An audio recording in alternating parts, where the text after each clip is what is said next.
this is another issue of cross-border talks, and we are again continuing the subject of Ukraine. All of us is watching how Ukrainians are defending their land against Russian invaders, and we are also following what happens on European level in diplomatic world, how Ukraine is trying to gain a place in European family, not only in symbolic way, but also in more formal way through accession to the European Union. Last week, European Parliament issued a resolution in which it backed Ukrainians' ambitions, saying that Ukraine should get the status of candidate to join European Union immediately. Is it a realistic perspective? This we are going to discuss today with Michał Wojda, our guest from Poland. Michał is an expert on Eastern Europe and journalist and editor-in-chief of Portal Spraw Zagranicznych, that is the international affairs website psz.pl. And here is Małgorzata Kulbaczewska-Figat and Vladimir Mitev from Bulgaria. So, good morning, good evening, everybody. And when we were planning this episode, we were still fresh after the European Parliament's resolution saying that Ukraine should be in these exceptional conditions. Ukraine could also get an exceptional fast track to join European Union structures. This position was backed also by Poland, by President Andrzej Duda, issuing a statement that Ukraine deserves a status of candidate, and then the statement was followed by another countries in Central and Eastern Europe, including Lithuania, Latvia, and Slovakia. However, just 2 days ago, no, exactly 1 day ago, we read a resolution from the meeting of heads of states of European Union in Versailles, which is definitely more skeptical. Basically, we read in this statement that Ukraine is a member of European family, but nothing precise is promised to this brave country. Michał, what is your take on this position? And has Ukraine a chance to join European Union by a fast track, or it was just a statement towards European public opinion? Good evening, everybody, and thank you for having me here. First, I would like to start from what you have already said. So we have seen that there was an support from the European Parliament. However, I can say that this looked to me more like as a moral obligation of Parliament than a realistic action, because as you also mentioned, just a day ago, we have seen that not all the leaders of European Union were sharing the thought on inviting Ukraine to the structures of European Union.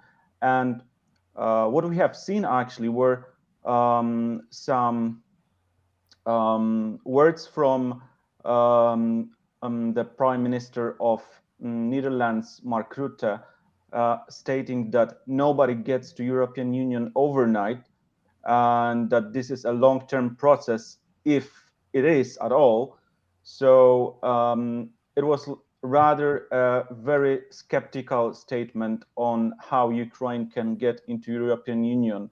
But even worse, I can say, for me, was the speech of President Macron, who actually stated that we should be very careful about the sphere of influences, as he mentioned. So unfortunately, I believe that some European leaders, especially leaders from France, may still think of Europe and this part of Europe, Eastern Europe, as some spheres of influence, when Russia should be a leader in which Russia should take care of the nations and people and societies of these countries. What we can hear from the European leaders nowadays, some European leaders from the countries of so-called old Union, is not giving us very much optimism about how Ukraine can get into the European Union. Ukraine's European ambitions are strongly supported by her neighbor Poland, also Slovakia, also a range of other countries in Central Eastern Europe, as I said, including the Baltic states, including Slovenia. What these countries can actually do for Ukraine? Is Poland's position in the European Union strong enough to see any serious diplomatic effort by Warsaw that could actually influence the thinking of those Western states that seem reluctant about making bold moves in our part of the world?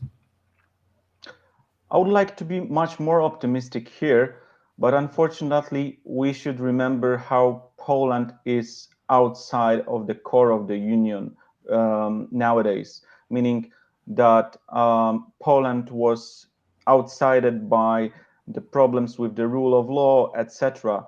So it's very hard for me to say that Poland would be creating a space and would be advocating for Ukraine. However, yeah, I think this is the not only um, it's just something that we as Eastern Bloc countries or Central and Eastern Europe countries, like you said, Baltic countries, Poland, Slovakia, uh, what we should do actually. I think that we have seen the Bucharest Nine, the NATO format of bordering countries that were supporting the fast track.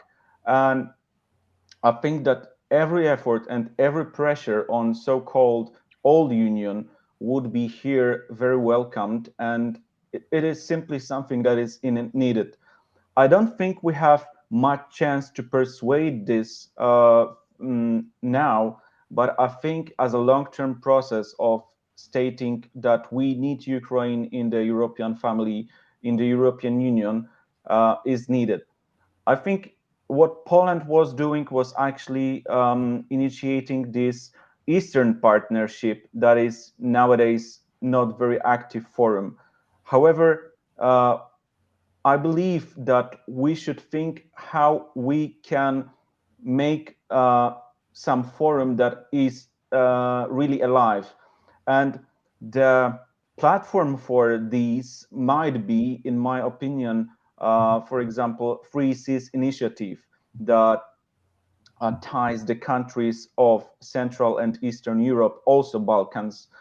So we need a platform that is a living platform, and I think that we need to ask to the West the certain points of that Ukraine needs to do to access the European Union. So we simply need this certain plan of accepting Ukraine into the European Union. However, at the same time, as I said, I'm a little bit skeptical, and I'm afraid that there will be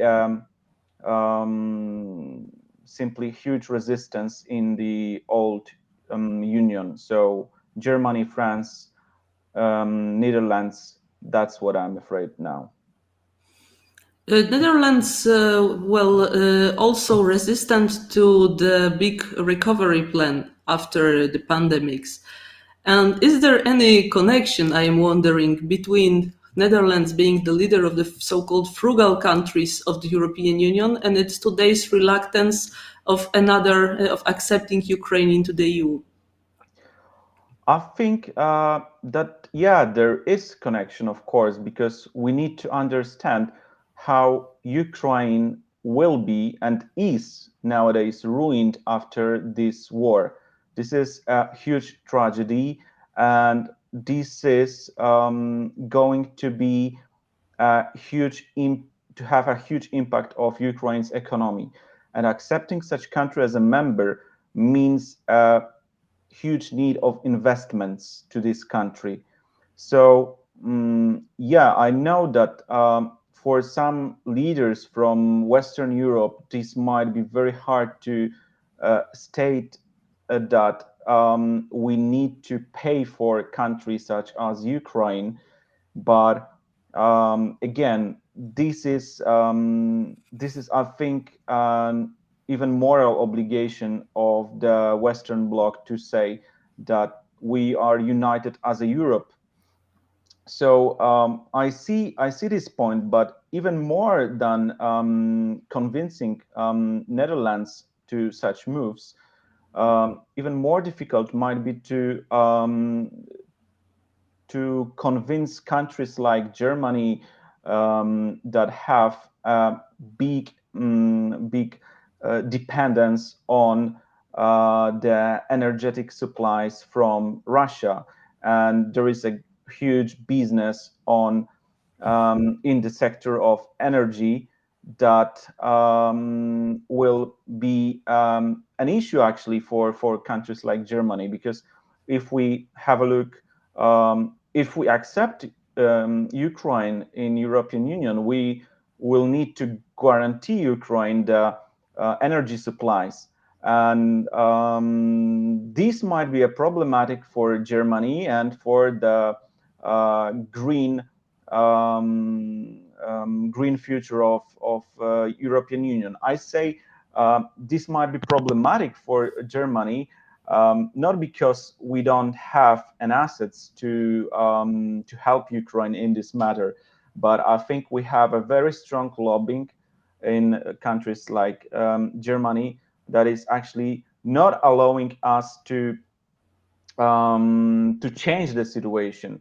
If we heard Chancellor Scholz stating that we can't change our energy supplier in a day. So there are such phrases used just, I think, to justify the moves that have been taken already. So Nord Stream 1 and Nord Stream 2. So of course, there is not a chance to change the energy structure in one day, but actually this is not the point. This is the point of changing the whole structure of European Union energy supplies, and this is going to be also something that is really crucial for the change of the mindset of the West as a whole, I guess. I would like to ask Michał, given that he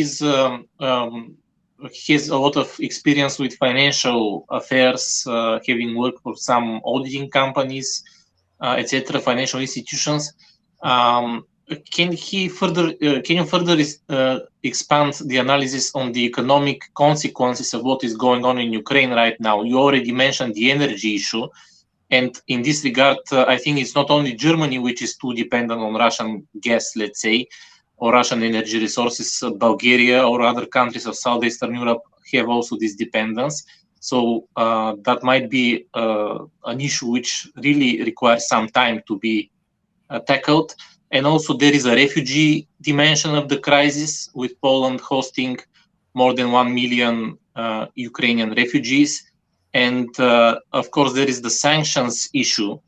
And maybe that is even more important, given that basically Russia is cancelled right now, and maybe soon will be two very different worlds. So can you further elaborate on all those various economic dimensions of this war?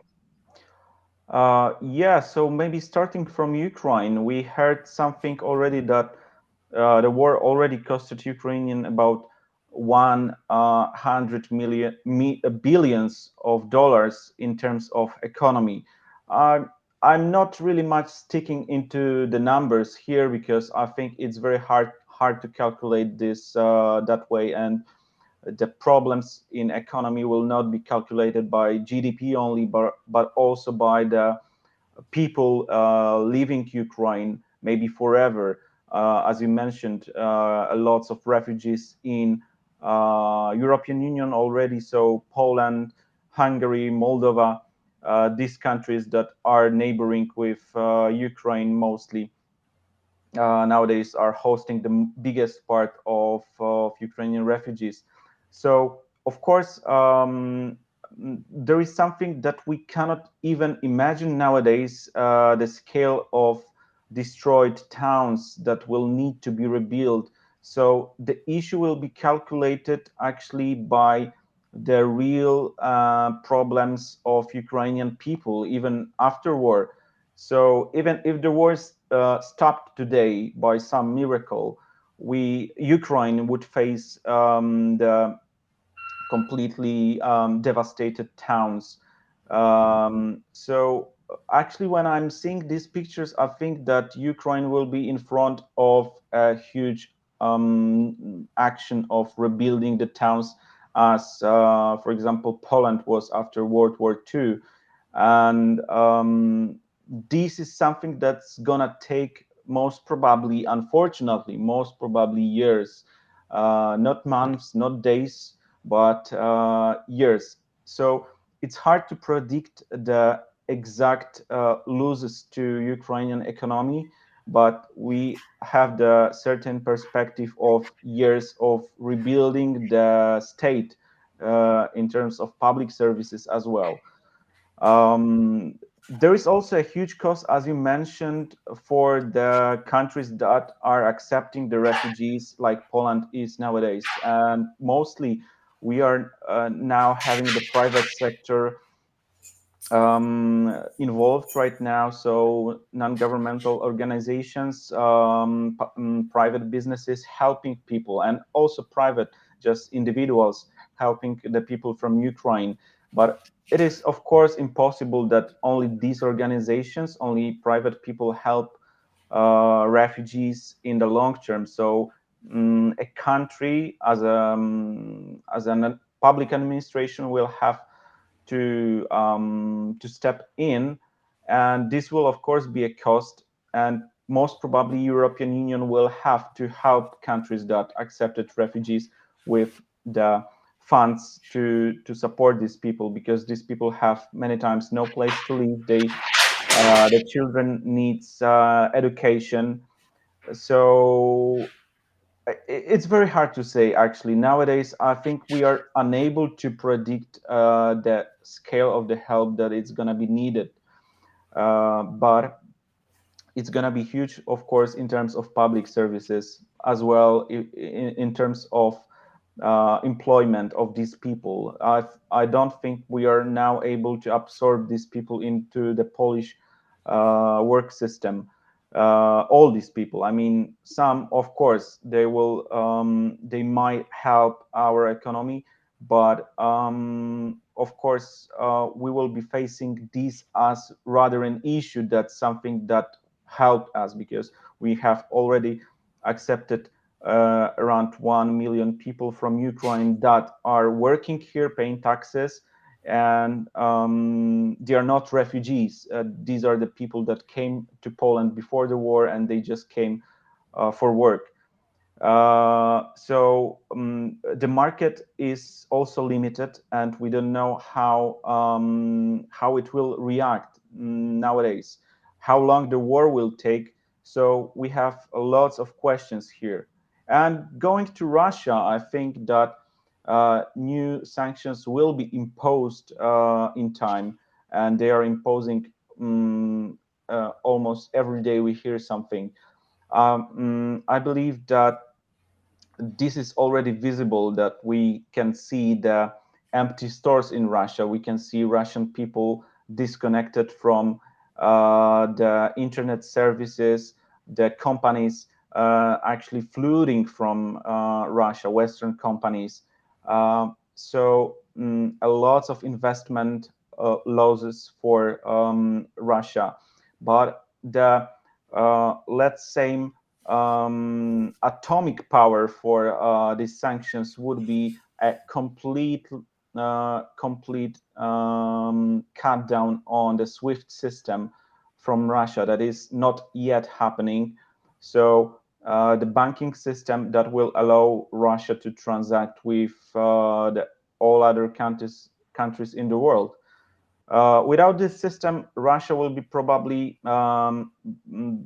backed up by China, but we don't know this yet. And this could be an option that for the Putin's regime would be something decisive, I believe.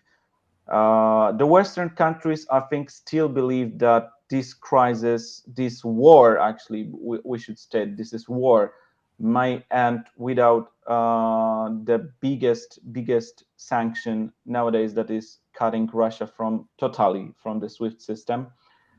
However, I think this is becoming a little bit naive, and yeah, so this option is still on the table, and we see already that Russia is into a deep crisis, and this is going to be even deeper, I think. Let us go back to Ukraine for again. Ukraine is not getting a fast track to European Union. That is the message from European leaders at the last summit. As you said, nobody, actually not you, but Mark Rutte, but that nobody is getting to European Union overnight. But nevertheless, the final statement of this meeting confirms European aspirations of Ukraine and leaves some hope that one day Ukraine will, after all, become a member state. This means meeting a certain set of criteria. So a question appears: what kind of reforms will be needed in Ukraine, apart from the rebuilding, apart from the great reconstruction of the destroyed state after the war, so that Ukraine finally gets a place in European Union? I think that we are coming to the point that is actually crucial. So nowadays, nobody in Ukraine thinks about such kind of reforms, because it is crucial to end this war, simply because this is something I don't think that any country could be accepted into European Union when there is a war going on, actually. But Ukraine was on a very good track, I can say, in terms of implementing some laws, some bills that were helping Ukraine to change the system into less oligarchic, to more democratic. And this is the crucial part, to ensure that Ukraine will be following the rule of law. So the anti-corruption bills, etc. So this is something that I believe it's crucial in terms of law. As we observe, for example, Balkan countries, the process for them to enter European Union is something that is going very slowly, also because of the matter of the ethnic minorities.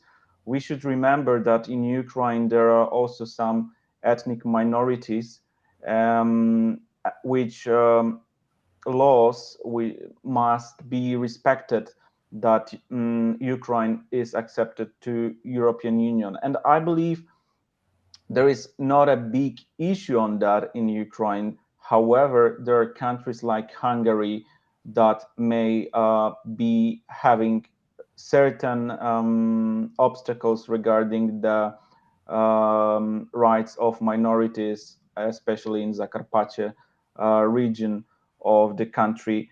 So Ukraine will still face this issue regarding to law, to bills, to getting more open for the European economy also.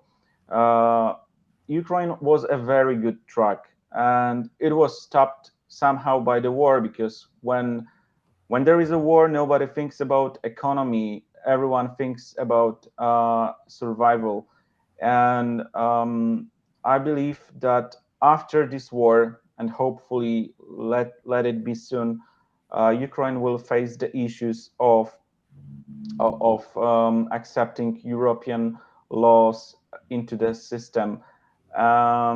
If the war ends, I think that the Ukrainian society and the administration will be very much motivated to implement these laws as fast as possible. So I believe that Ukraine itself may do a fast track for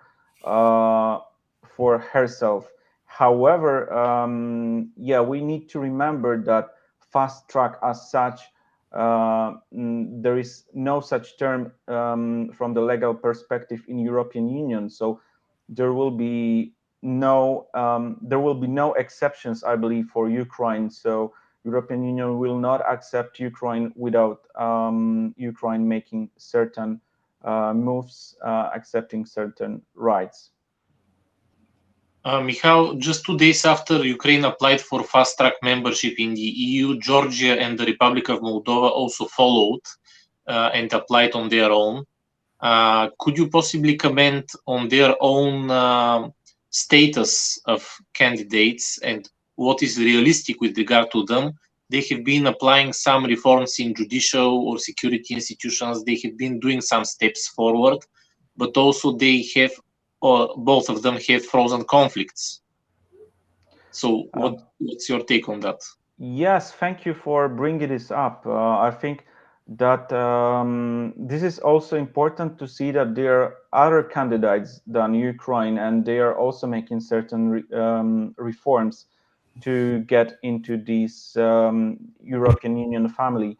And Moldova and Georgia, we need to remember that these countries made another platform for getting into European Union just in the previous year. So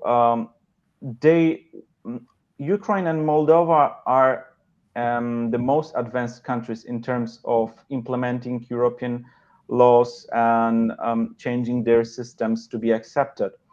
I think that nowadays Moldova is, of course, on the top of the countries that might be actually accepted, except of Western Balkan countries that are also on the similar level. However, as you just said, there are also frozen conflicts, and it's actually very hard to say what the way it will take, because we can easily imagine Russia also inspiring some conflicts in, let's say, Transnistria region or Ossetia, just to destabilize these countries. I would say Georgia is in much worse position nowadays. This is due to several things. First is that actually the geographical location. For Georgia, this is the Caucasus, and for many countries in European Union, this is very hard to recognize that country from Caucasus might be aspiring to become an EU member.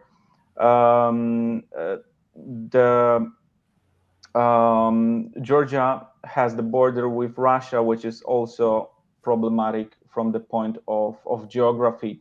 So, and in the terms of the conflicts. And finally, there are some minorities living that may cause the problem. And of course, there is a Russian minority, there is a Turkish minority in Ajaria. So European Union would like to have the proof that these minorities will be also respected in terms of European law. So Georgia is on the, I think, on the end of this queue to European Union nowadays. Also, if we take into consideration that the course of the government is not very clearly going straight forward into the arms of European Union, but still trying to balance somehow between Russia and European Union. In Moldova, instead, we have much more pro-European government that is trying its best to do. But just let me state that we are still unsure how this war can go over. And let's remember that Moldova has its borders with Ukraine, and Moldova has the Transnistria region in which there is a Russian, in which there are Russian troops. So I'm really hesitant to say how the real perspective will look like. But of course, these countries have still some perspective, but this is not something very clear to me. Can we end the talk with a short prognosis of yours about the end of this crisis? Would it be a negotiated end? Would it be some kind of wild east or a second Syria in Ukraine? Just in general, your expectations. I hope that this is not gonna be the Syrian scenario. It would be something really unbelievable unbelievable tragedy for Europe as a whole. But it's hard for me to imagine that this conflict will end by some negotiations. I think that Putin is really determined to gain as much as he can. I think that there are few scenarios. One scenario is that is still on the table is that, okay, maybe there will be some negotiations that will allow Putin to take a huge part of Ukraine, including the Crimean Peninsula and Donbas. Um, when there is a military defeat of Ukraine. So yeah, but if Ukraine is resisting, there is not a big chance for Ukraine to accept such solution. Another solution that, believe me, is still something that is on the table is that there will be some takeover of the power in Moscow. So this is something that is still possible, that the Moscow elites will make Putin step aside, because if the sanctions will be implemented, I can easily imagine that the Putinism era might be ended by, let's say, Putin being considered sick and unable to be longer a president of Russia.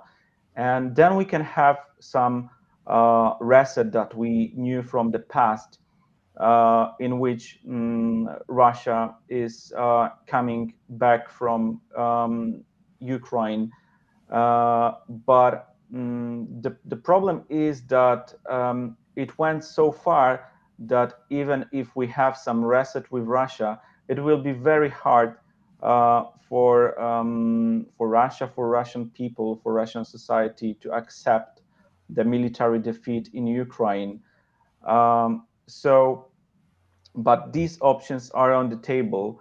And another option, I think that is also very possible, is that this war will continue on some level of military engagement. So this war will be much less intensive than it is nowadays, but there will be a conflict that will be much more and more becoming a frozen conflict. Maybe Russia will limit the sphere of military actions. Also, I think that we will see this very soon. I think maybe even next week, if Russia is unable to achieve its goals, which means to take Kyiv. It's going to be very hard for Russia to say they are successful. And we can have a frozen conflict, but on a bigger scale that we can see in Georgia or Transnistria, because it will be involving a bigger geographical area in Ukraine. So I think that these are potential options that are still depending on the military actions, and it's very hard to predict how it will look like, because we can see that Ukraine is very bravely defending its country, but on the other hand, we know that Russia has much more military power and has some advantages in air.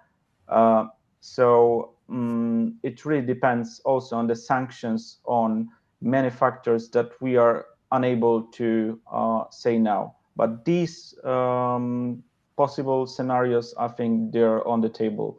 And depending on what will happen in the next week or weeks, will determine how this conflict, how this war will look like. And let's hope it will end very soon. Your hope is shared. And thank you for the talk on cross-border talks. Thank you for your comments. Thank you for your explanations, everybody here. And I think that our viewers too are hoping that the war will be soon over, the refugees will come back home, and the country of Ukraine will not be destroyed entirely. So thank you very much for being with us. Thank you to everybody who viewed us.